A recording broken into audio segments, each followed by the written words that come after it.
दोस्तों आज फाइनली आपका डीएसआर का पेपर है और आज ही के दिन मैं थर्ड चैप्टर में से एक इम्पोर्टेंट न्यूमेरिकल लेके आया हूँ जिसमें पूछा गया है कि सिंगली रेनफोर्स बीम है आपके पास तो उसका स्टील रिक्वायरमेंट निकालिए।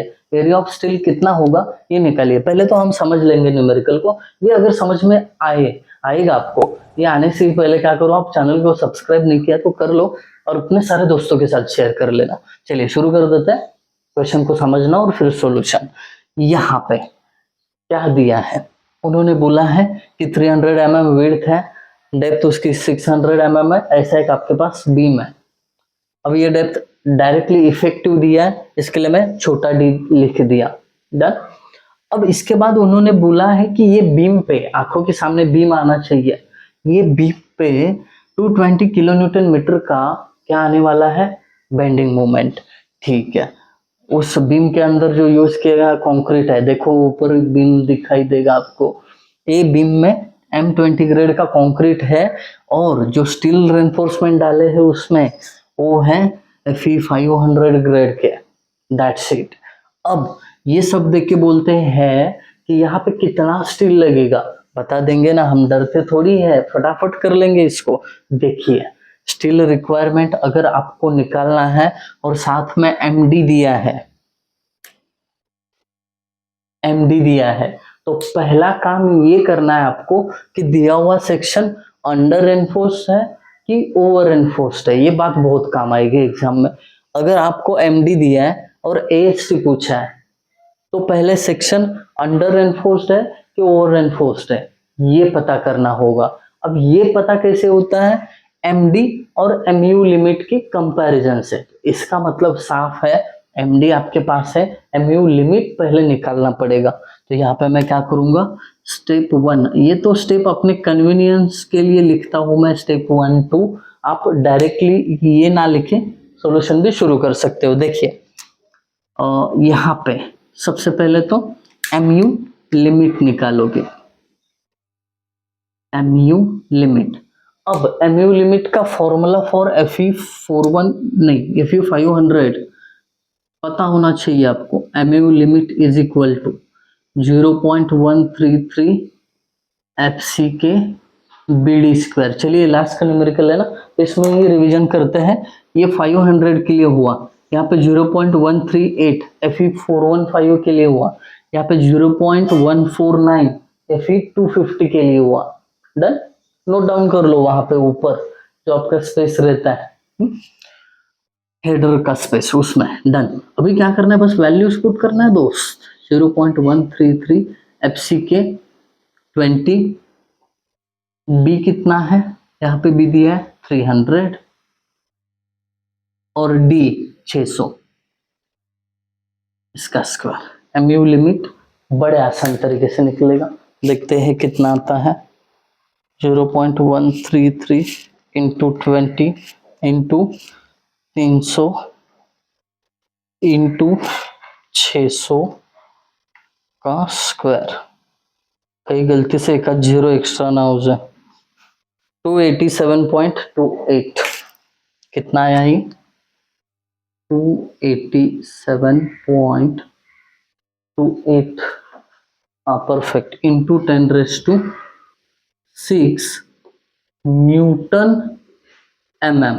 चलिए मैं इसको ना किलो न्यूटन मीटर में भी लिखता हूँ क्योंकि हमारा एमडी किलो न्यूटन मीटर में है। तो ये किलो न्यूटन मीटर में कैसे होगा, बस ये पावर हट के इसमें से 3 पावर किलो न्यूटन करने के लिए चला गया और बचा हुआ 3 पावर mm का मीटर करने में चला गया। तो ये एमयू लिमिट आपको मिल गया। बॉक्सेस की कमी नहीं होनी चाहिए, फटाफट डाल देना है। ठीक है, एक बार आपको एमयू लिमिट मिल गया ना, अभी इसको क्या करना है, कंपेयर करना है। Step 2, compare MU limit and MD. ठीक है, चाहिए तो ऐसा लिख सकते हो, एमडी एंड एमयू लिमिट। अगर पहले प्रैक्टिस करते समय आपने यहाँ पे एमयू माना है, इसको एमयू और एमडी एक ही है, ये बात समझ लो, फैक्टर्ड बेंडिंग मोमेंट और एमयू। ठीक है, अब भी यहाँ पे MU लिमिट 287 है और MD 220 है।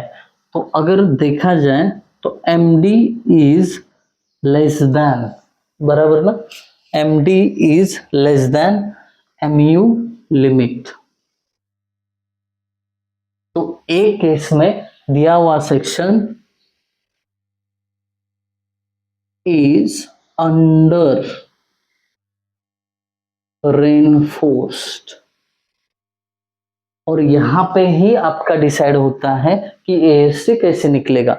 अगर अंडर एनफोर्स्ड है तो यहाँ पे स्टेप नंबर 3 जो आपका फाइनल स्टेप होगा,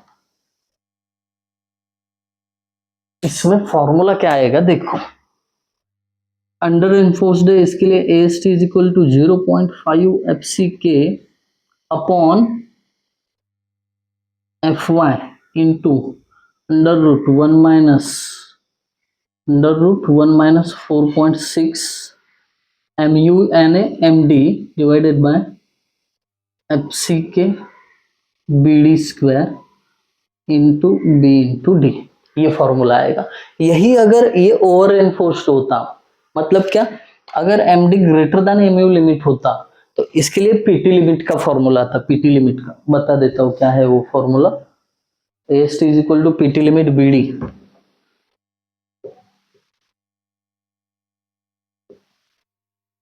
अपॉन 100, ये फॉर्मूला आ जाता ओवर के लिए। ठीक है, आपने नोट डाउन किया, इसको हटा देता हूं, डन। अब इसमें सिंपली वैल्यू पुट करो। AST आपके पैरों तले होगा, 0.5 इंटू FCK है 20, FY है 500 ब्रैकेट में 1 minus under root 1 minus 4.6 into MU यानी MD, ये बात याद रखना कितना है 220, क्योंकि बीम पे इतना ही चल रहा है ना, बेंडिंग मोमेंट इतना ही है ना, इसके लिए इसका ही वैल्यू यूज करो। 220 इंटू 10⁶। आप बोलोगे कि सर वहां पे बस 220 था, आपने मन का ही 10⁶ डाला, इसलिए डाला है क्योंकि ये जो FCK लिखोगे अब नीचे वो न्यूटन पर mm में है, तो ये भी वैल्यू न्यूटन mm में होना जरूरी है। इसके लिए FCK है 20, B है 300 और D है 600। अब स्लैब की आपको आदत लग गई होगी तो B की जगह 1000 पुट करके मत लिखना, यहाँ पे वो आदत गंदी है। यहाँ पे देखो B दिया है कि नहीं।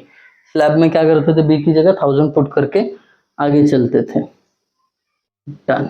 B का वैल्यू 300 और D 600, कैलकुलेशन करेंगे AST मिल जाएगा फटाफट।